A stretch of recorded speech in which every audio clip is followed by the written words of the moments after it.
Assalamualaikum warahmatullahi wabarakatuh. Kami dari kelompok 6 kali ini akan membahas tentang revolusi Perancis. Yang pertama adalah kondisi Perancis sebelum revolusi. Dalam bidang ekonomi, sejak pemerintahan Louis ke-16, Perancis menjalankan pemerintahan dengan absolut, yang artinya kekuasaan tidak dibatasi oleh undang-undang, di mana rakyat harus tunduk kepada kekuasaan raja dan tidak boleh menentang raja. Rakyat pun juga tidak boleh mempunyai pengaruh sedikit pun dalam pemerintahan.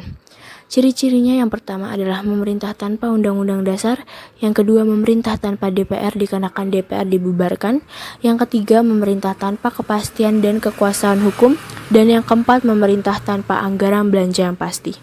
Raja Louis yang ke-16 terkenal dengan ucapan "L'État atau negara adalah saya. Hal ini karena ialah raja yang absolut dan paling berkuasa saat itu. Saat itu masyarakat Prancis terbagi oleh 3 golongan, dan dari pembagian golongan tersebut terbentuklah suatu kaum bourgeois yang merupakan golongan penentang yang memiliki sifat menjunjung tinggi atas asas kebebasan dan kebersamaan.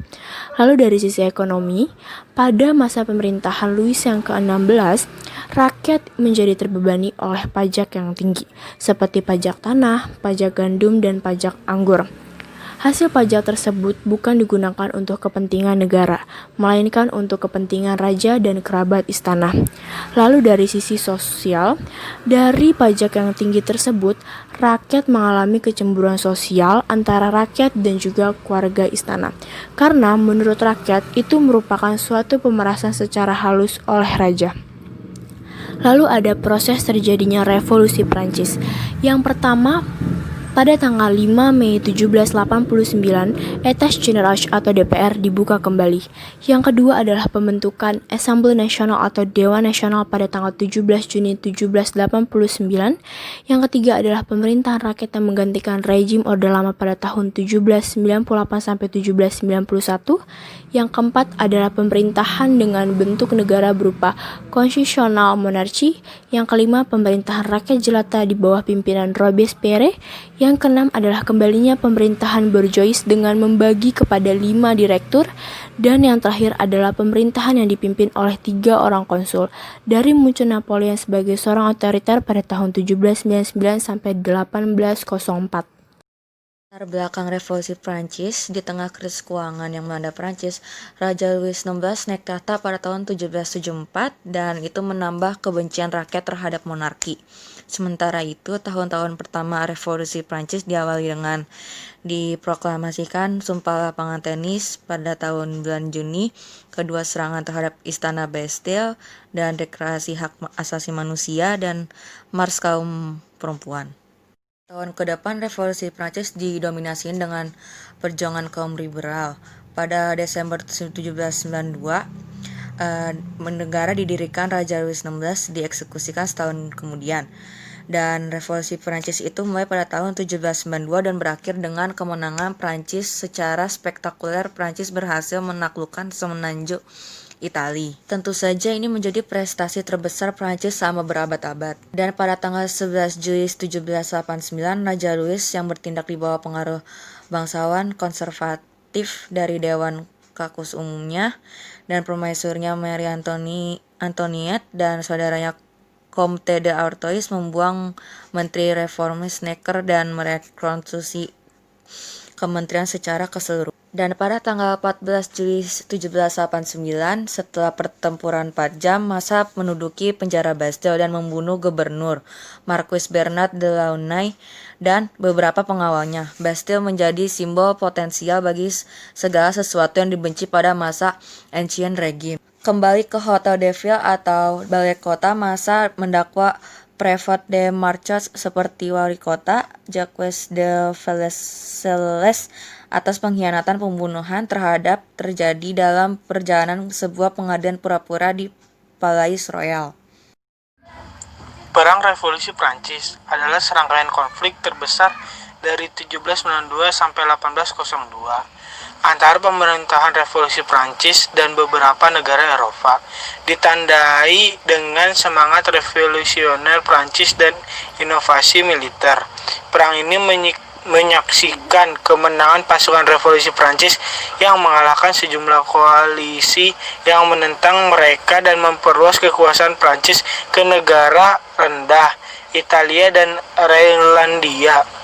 Perang ini melibatkan sejumlah tentara yang besar, terutama Perang Revolusi Prancis umumnya dibagi antara Perang Koalisi pertama 1792 sampai 1797 dan Koalisi kedua 1798 sampai 1801. Walaupun Prancis sedang berperang dengan Kerajaan Britania Raya terus 1793 sampai 1802, permusuhan berhenti dengan persetujuan Amiens tahun 1802, tetapi konflik segera dimulai lagi dengan dimulainya peperangan era Napoleon. Perjanjian Amiens biasanya dianggap sebagai penanda akhir dari perang revolusi Prancis. Namun peristiwa lain sebelum dan sesudah 1802 telah diusulkan untuk menjadi titik awal dari Perang Napoleon. Kedua konflik tersebut bersama-sama membentuk apa yang kadang-kadang tersebut pengaruh revolusi Prancis. Yang pertama, pengaruh di dalam negeri. 1. Bidang politik. Dibentuknya UUD, lahirnya bentuk negara republik, lahirnya negara demokrasi, munculnya nasionalisme Prancis. 2. Bidang ekonomi. Penghapusan tuan tanah, penghapusan sistem pajak feudal menjadi pajak negara, lahirnya industri modern, lahirnya sistem perdagangan bebas, dihapusnya sistem gilda. Pengaruh bagi masyarakat internasional. Yang pertama, bidang politik. Berkembangnya paham liberalisme, berkembangnya paham demokrasi, undang-undang dianggap sebagai kekuasaan tertinggi.